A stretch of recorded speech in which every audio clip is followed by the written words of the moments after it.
La próxima ponencia será impartida por la maestra Marta Laura Constantino Rivera, enfermera adscrita al Servicio de Hemato-Oncología HGM, quien nos trae el tema Enfoque legal en el actuar de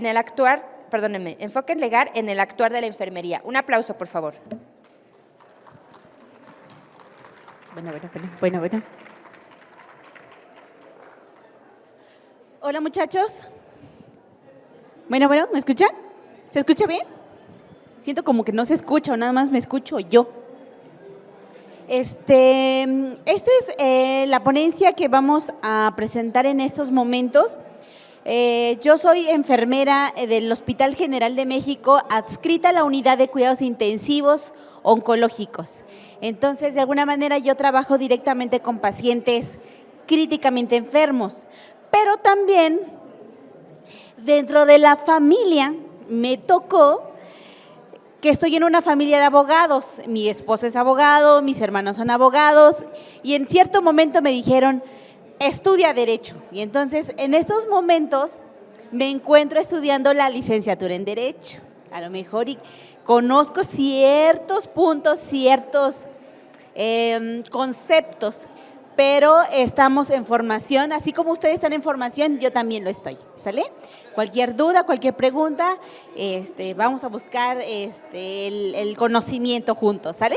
Vamos a empezar. Enfoque legal en el actual de enfermería. ¿La que sigue? No, el apuntador,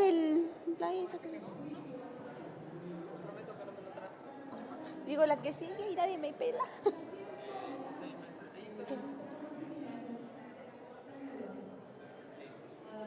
¿Ahí está? ¿Sí?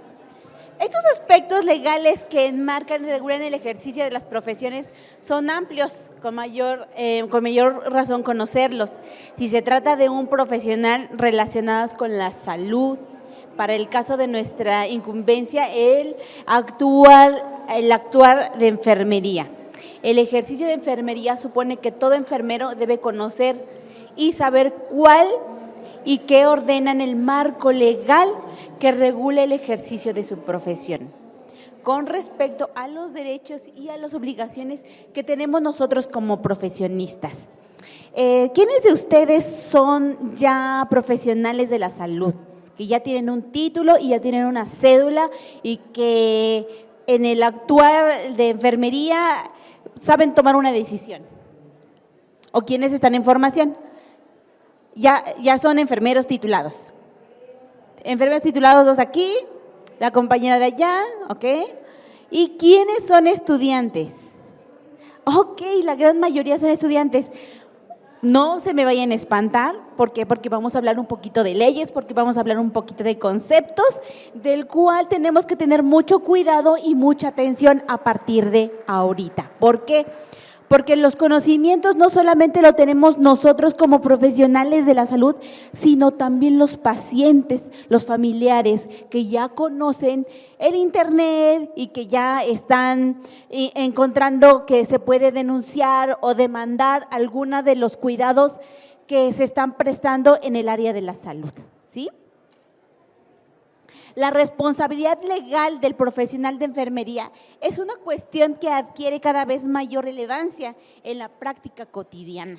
Por otro lado, la sociedad ha adquirido una mayor conciencia sobre sus derechos en materia de presentación de servicios de la salud, como conocimiento de las diferentes instancias y herramientas jurídicas para hacer valer esos derechos. ¿Cuántos de los pacientes ya conocen sus derechos, pero hacen omisión a sus obligaciones también como familiares? Por ejemplo, cuando se encuentran a cama del paciente y es una obligación avisar al profesional de la salud alguna necesidad que tengan. Generalmente piensan que ellos nada más van a estar cruzaditos de piernas o sentados observando al familiar. No, ellos como tal son cuidadores y primarios y por lo tanto también tienen que estar pendientes de la salud de su paciente, ¿sale? De su familiar en este caso. Esto hace que el riesgo de demandas de mala práctica en el sector sanitario, así como la acción al respecto por parte de las autoridades judiciales, se van incrementando. ¿Qué pasa con esos familiares que están ahí? No cae la gota del suero. Está mal la fijación. Esta no es la fijación acorde a los criterios. ¿No les ha tocado familiares, chicos?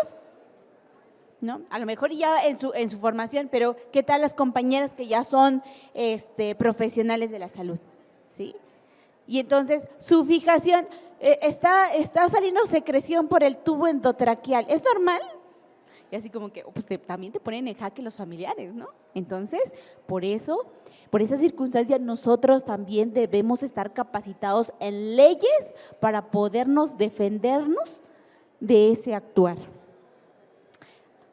¿Qué vamos a hacer? En México, la enfermería como profesión sigue evolucionando, muchachos, por lo cual las enfermeras se han empoderado en su rol, conociendo y ejerciendo las conductas éticas, así como las leyes básicas relacionadas con nuestro actuar profesional.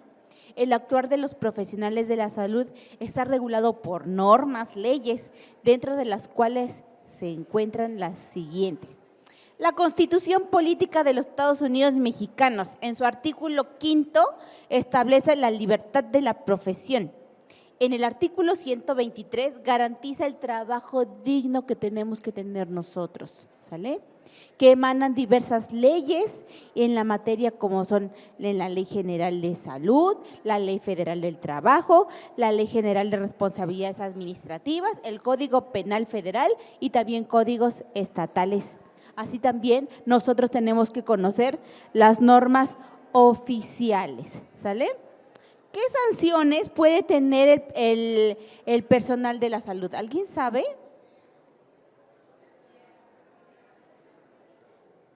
Pueden ser estas por incumplimiento de sus deberes, por actividades que pongan en peligro la vida del paciente o la falta de intervención, porque también el omitir no lo hago porque no lo sé hacer, también implica que una responsabilidad jurídica. Cuando un usuario está insatisfecho con el servicio que ofrece enfermería, se da a conocer también una queja de tipo, ya sea verbal, porque ellos están identificando perfectamente bien a nuestras jefas de servicio, ¿sale? Si no me traes agua o si no me traes el medicamento que yo te estoy pidiendo, aunque no esté indicado, te voy a acusar con tu jefa de servicio. Y por lo tanto me tienes que traer lo que yo te estoy solicitando. Que también, ¿qué otro ejemplo tenemos muy habitual? Te voy a acusar. Pero ¿de quién es a ver, alguien sabe, muchachos, ¿de quién es la responsabilidad de poner el cómodo? ¿Del familiar o de la enfermera?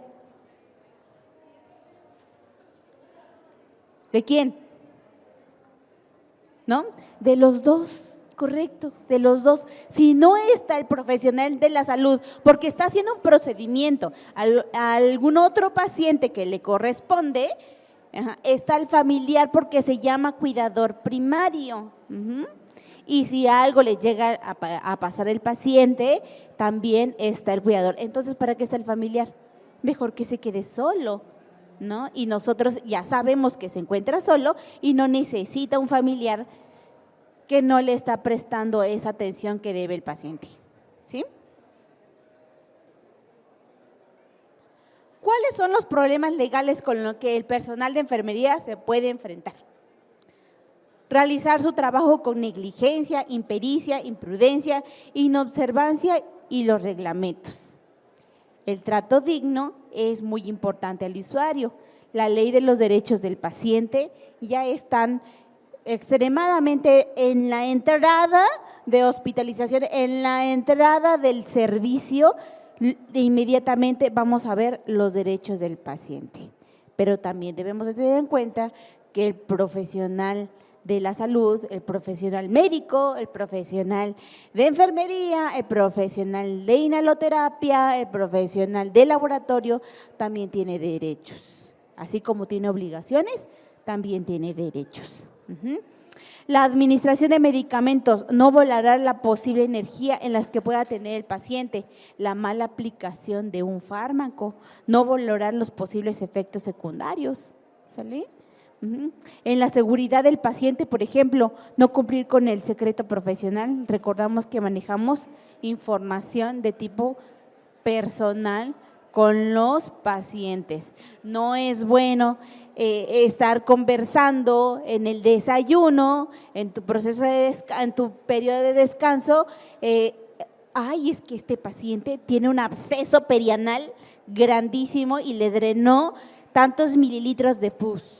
¿Estamos violando ese secreto profesional? Sí.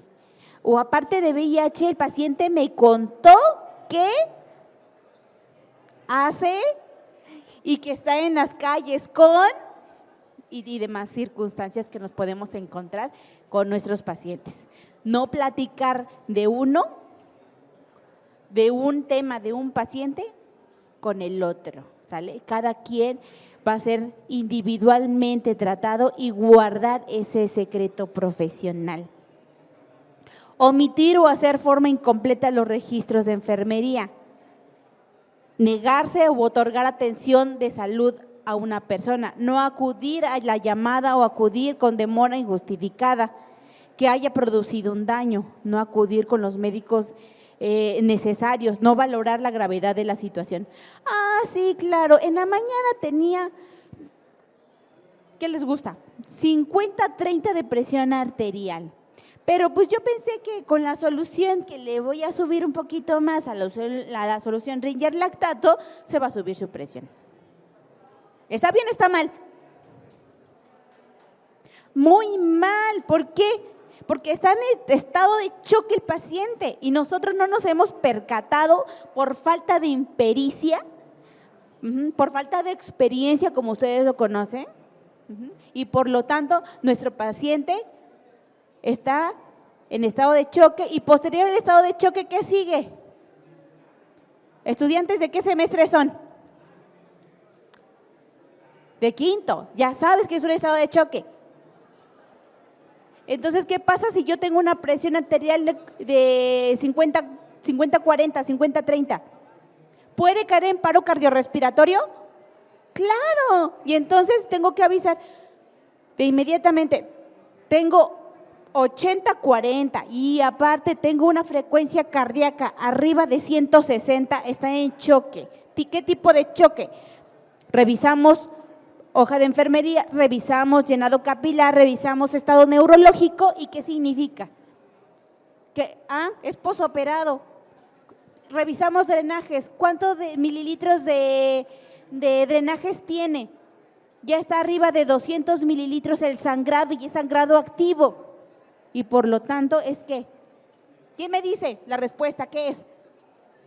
Choque hipovolémico, correcto. Y por lo tanto es entrar al quirófano, sí o sí. Y si no, se van a llevar un difunto entre su conciencia. Y ahora no solamente en su conciencia, sino ya es caso médico legal y por lo tanto los van a llamar a declarar y les van a pedir, ok, ¿dónde están tus formatos de enfermería?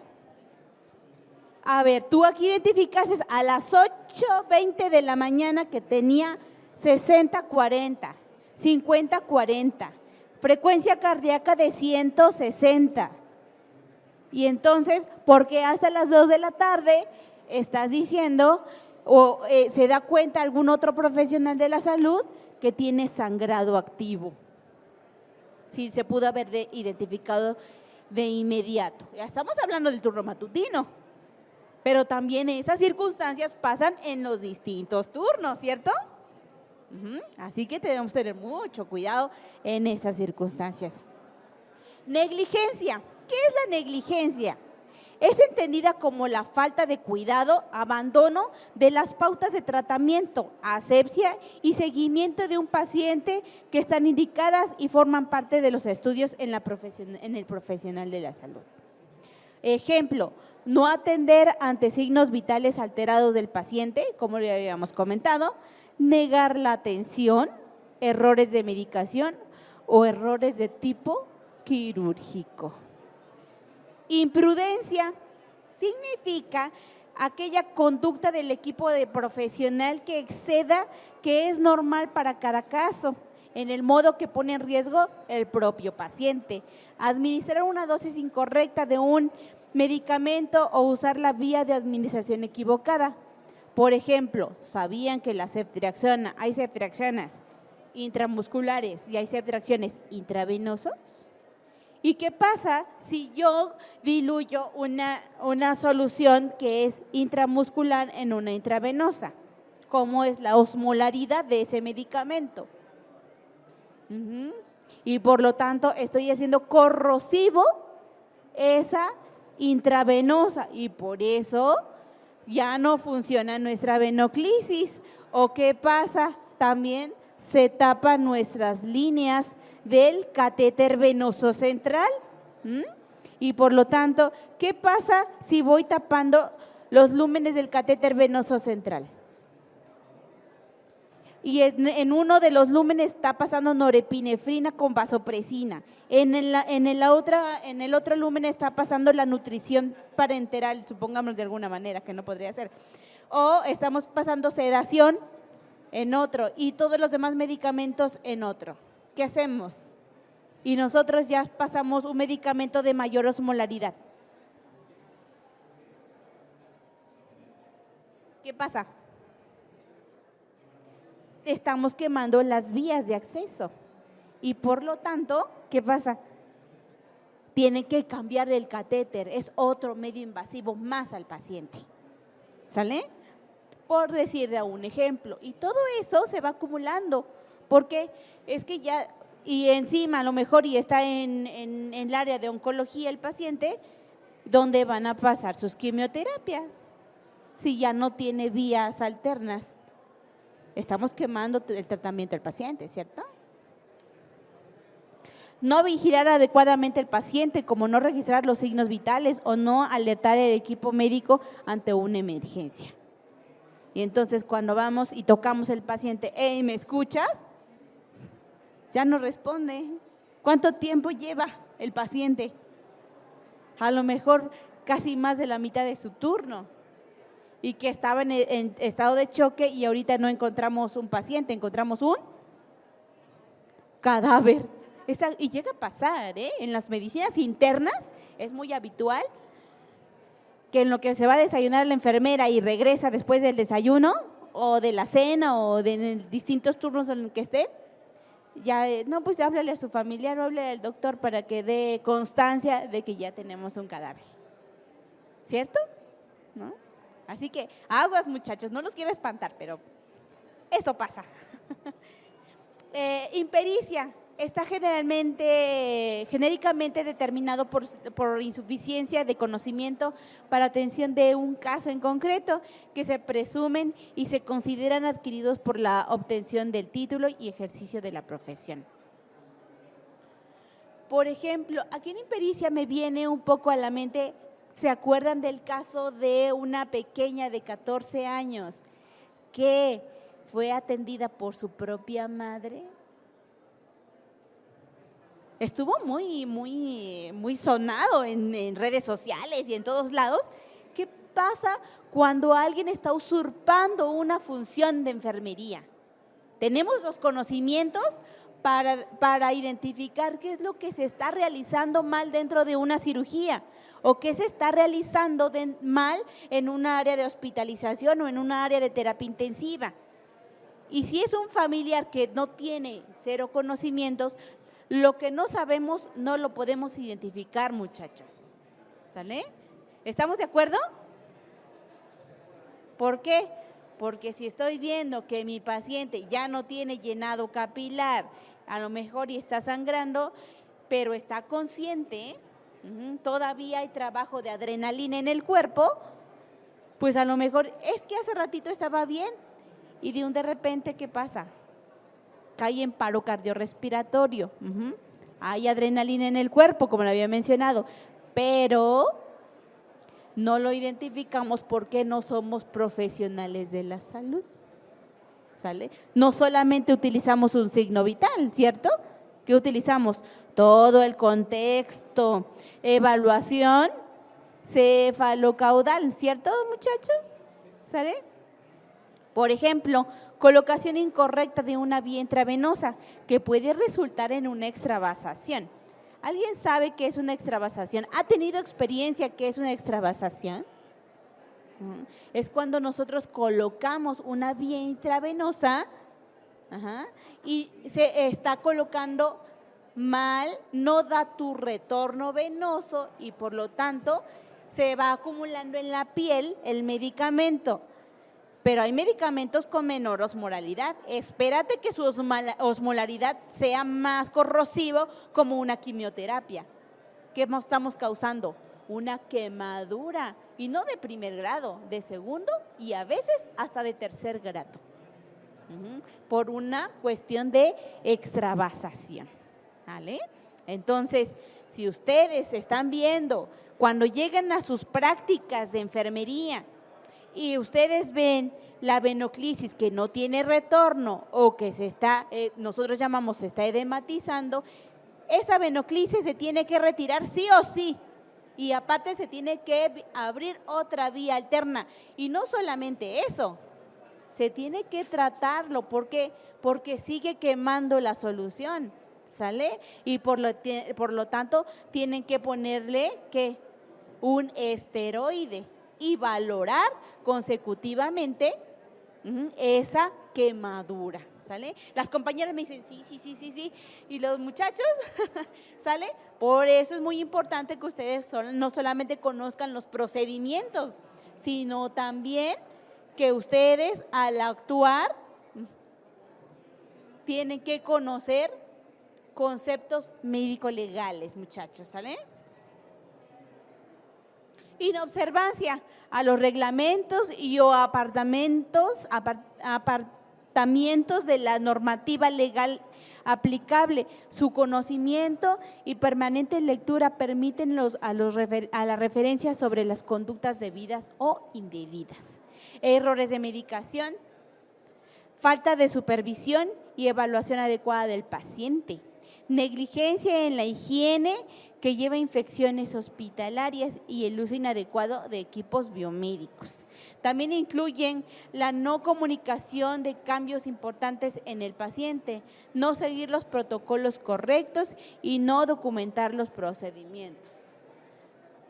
Hay muchas otras circunstancias que nosotros vemos día con día en el hospital y porque un compañero que tiene menos pericia está sentado viendo su celular en pleno turno, cuando hay otros compañeros profesionales que se encuentran directamente en tratamiento de su paciente. ¿Por qué el compañero que está sentado ya terminó? ¿Ustedes creen que ya haya terminado? ¿O qué creen que esté pasando con el compañero que está sentado? Y con el compañero que está haciendo sus baños de esponja, haciendo sus curaciones de catéter, haciendo sus curaciones de la herida, capacitando al familiar para cómo se tiene que bañar, cómo se tiene que lavar su herida. ¿Qué está pasando con el compañero?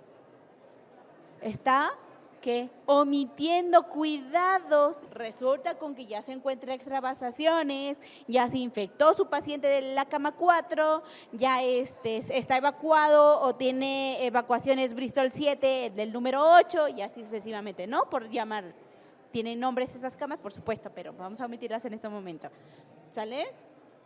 ¿Y qué está pasando? Que se le están acumulando situaciones. Y por lo tanto, ¿ustedes creen que el peligro que supuestamente tiene una cédula profesional esté en riesgo?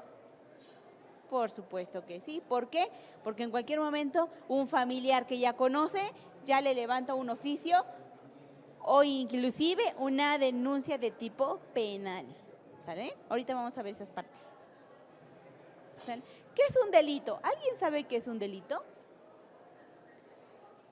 El delito son los actos u omisiones contrarias a la ley que sancionan las leyes penales. El delito está compuesto por 4 elementos muy importantes, siendo la conducta típica, antijurídica y culpable. La conducta es el acto o omisión sancionada por una ley.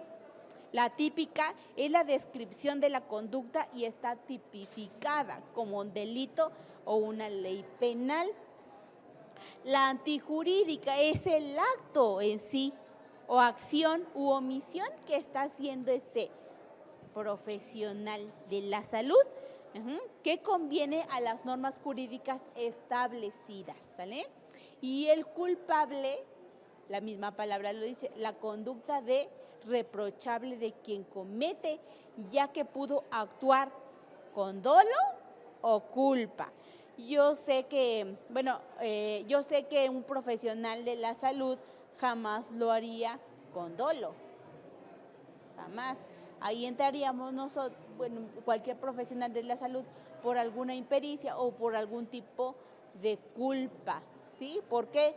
Porque no se percató, porque no se dio cuenta, porque no fue en su turno, porque no valoró. Inclusive está en eso, pero jamás por un dolo que yo quiera hacer. ¿Qué significa dolo? Es, yo tengo un bisturí y te voy y te corto. ¿Quién dice eso? Pues jamás, ¿no? O sea, no. Pero aún así el familiar no sabe eso. Y entonces, es que sí, lo hizo intencionalmente. Claro que no. Entonces, aún así, vamos a muchos códigos de ética que nos respaldan y llevamos en el transcurso de la carrera de enfermería un código de ética. Y la punibilidad, que es muy importante, que es la sanción legal establecida en una norma y esta consecuencia de estos 4 elementos. Cuando nosotros vamos a un juicio de tipo civil o de tipo penal o de tipo administrativo, nos van a hacer de alguna manera ciertas preguntas y a base de nuestras respuestas es como van a sancionar al profesional de la salud. ¿Sale? Por eso debemos de cuidar muy bien, 1, nuestros conocimientos y 2, nuestras respuestas que vamos a dar cuando somos llamados al jurídico para poder expresar qué fue lo que pasó. Claro, también no está de más mencionar sobre el homicidio. Primero, se debe entender que comete el delito homicidio al que priva de la vida a otro. Homicidio culposo es aquella conducta ilícita y delictiva en la que se ocasiona daño a otra u otras personas, pero en la que no hubo la intención de dañar. Puede deberse a negligencia, ignorancia o impericia. Pero ¿qué pasa con ciertos personajes, no voy a decir, cuando hay quimioterapias y no son quimioterapias, sino son algún otro componente que no conocemos, que tienen colorcito bonito, pero no son quimioterapias? ¿Qué tipo de delito son? Son de tipo culposo, ¿sí? ¿Por qué? Porque a sabiendas de que era alguna otra sustancia que no tenía nada que ver con quimioterapias, aún así se los dio a unas personas, a unos pacientes vulnerables. Porque los hay, muchachos, por parte de nuestras autoridades o más arriba. Pero nosotros, como profesionales de la salud, estamos en el homicidio de tipo culposo. Sí, y hay que asumir esa responsabilidad de que a lo mejor estabas tratando al paciente, te volteaste y por alguna razón se zafó la línea arterial, se zafó el catéter venoso central, se zafó el tubo endotraqueal y por lo tanto hay un homicidio de tipo culposo. Es por eso que tenemos que tener bien presente no tanto los conocimientos, los conceptos, sino también el significado de ellos para que no tengamos esa impericia, ¿sale? Conducta, acción o omisión que causan la muerte, tipicidad, la conducta encuadra el tipo penal en el artículo 302 del Código Penal Federal. Antijuricidad, privar de la vida a alguien. Culpabilidad, reproche culposo. No tenía intención de dañarlo, pero sin embargo lo hizo, de acuerdo al artículo 60 del Código Penal Federal, referente a que se impondrá hasta una cuarta parte de la pena establecida del tipo básico del delito doloso en este caso sería, ¿hasta cuánto tiempo nos podemos ir a la cárcel por este tipo de delitos de tipo culposo? De 12 a 24 años. Dependiendo de lo que haya ocurrido, ¿sale? Y de qué tanta responsabilidad tenías en ese momento. Y la punibilidad, pena privada de libertad de 3 años, más la suspensión del derecho a ejercer la profesión hasta por 3 años, más reparación del daño causado, ¿sale? No solamente te vas a prisión, sino también tienes que reparar el daño. Cada miembro cuesta y cuesta mucho dinero. ¿Sabían que nuestro dedo meñique son 500,000 pesos? Imagínense una estructura por una quemadura, ¿cuánto cuesta? ¿1,000,000 de pesos? ¿Cuánto cuesta la muerte de un paciente? Incalculable, ¿verdad? Pero cada miembro cuesta cierta cantidad de dinero. Así que cuiden mucho sus venoclisis. Más la pena que establece el artículo 228 que refiere a los profesionistas. Serán responsables de los delitos en el ejercicio de su profesión, sin perjuicio de las prevenciones contenidas en la Ley General de Salud, reparación del daño en materia civil. No fue el daño, estuvo involucrado, se fue a la CONAMED, que es el que sanciona ese tipo, los que derivan y que ellos dicen es de tipo civil, de tipo administrativo, de tipo civil o de tipo penal. Ellos identifican esa parte, los miembros de la CONAMED. ¿Cómo podemos observar una omisión o al deber de cuidado? Tiene como consecuencia una privación de la libertad, una indemnización de acuerdo a la Ley General de Salud, dependiendo del caso que podría ser inhabilitado para desempeñar el cargo de profesión. Y en este caso, desgraciadamente, también estamos en enfermería. Dolo, se considera dolosa toda intención realizada con intención de obtener ese resultado. En este caso, podría ser que la conducta ilícita o delictiva tuvo intencionalidad. Esto es que el daño se ocasionó de manera consciente y voluntaria. ¿Los hay? Sí los hay, pero es poco. Por ejemplo, que el familiar se considere de tipo agresivo y nosotros vayamos con esa intención de lastimar, a lo mejor no al paciente, pero al familiar sí. Y entonces ahí sí habría dolo. ¿Qué tendríamos que hacer nosotros en esas circunstancias? ¿Nos metemos con el familiar y sabes qué, aquí mando yo? No, muchachos, no. Para eso tenemos autoridades. Si nosotras nos vemos en un riesgo, es hacernos para atrás, llamar a las autoridades, a nuestra jefa de servicio en ese momento, y ellos van a hablar a seguridad para sacar ese familiar y a lo mejor y tenga que venir jurídico en ese momento y saber qué es lo que está pasando, por qué está agrediendo a la enfermera. ¿Qué es lo qué vio o qué hizo? Entonces, se pasa por escrito, se revisan las situaciones y entonces ya se arma un juicio, ¿sale?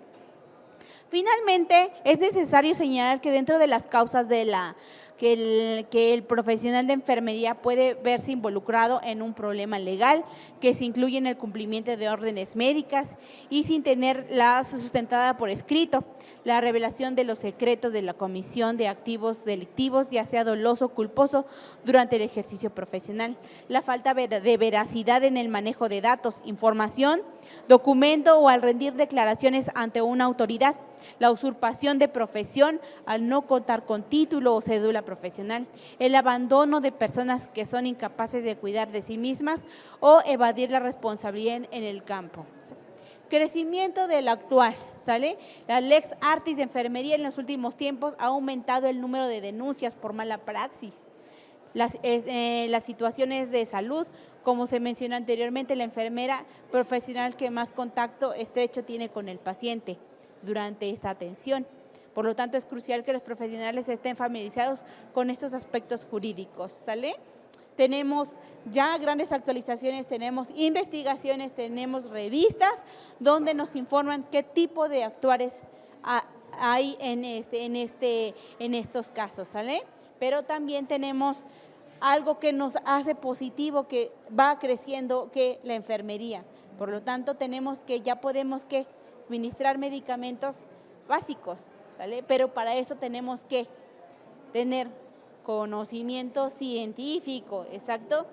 También la enfermería está en un proceso de un cambio, ¿sale? ¿Sabían que la enfermería no solamente es poner medicamentos, sino también es un actuar filosófico en la docencia, en la administración? Estamos en un proceso legal como expertas, testigos expertos, como para determinar un juicio y también defendernos entre nosotras, ¿sale? Hay una nueva modalidad que se llama enfermera pericial, ¿sale? Estas enfermeras defienden a otras enfermeras para decir, estuvo en lo correcto. El actual de mi compañera enfermera fue bueno. Dentro de ellos, ¿fue mala la indicación? Sí, claro. ¿Por qué? Porque la osmolaridad del medicamento no era el acorde para la intervención. Sin embargo, fue catalogado y fue administrado de esa forma, ¿sale? Hay responsabilidades y también se llama, nosotros que conocemos un poquito más sobre la cadena de custodia. La cadena de custodia también es cuando reunimos todos aquellas pruebas, aquellos indicios que nos van a hacer valorar a una persona si es culpable o inocente, ¿sale? ¿Cómo lo vamos a ver en el área de urgencias? ¿Sale? ¿Cuántas personas o cuántas víctimas de un delito llegan con nosotros y nosotros tenemos la capacidad como para decir, resguardo estos materiales, la ropa, tomar algunos tipos de muestra para que las autoridades competentes vean que sí, a lo mejor fue violada esta jovencita o este jovencito?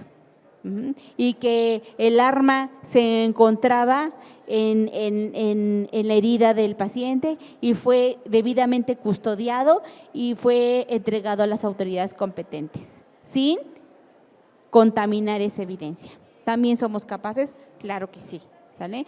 Y los invito a crecer en conocimiento, a crecer como profesionales, y que no solamente se queden con su licenciatura, vamos por más, vamos a capacitarnos, vamos a lograr más cosas para enfermería. Listo.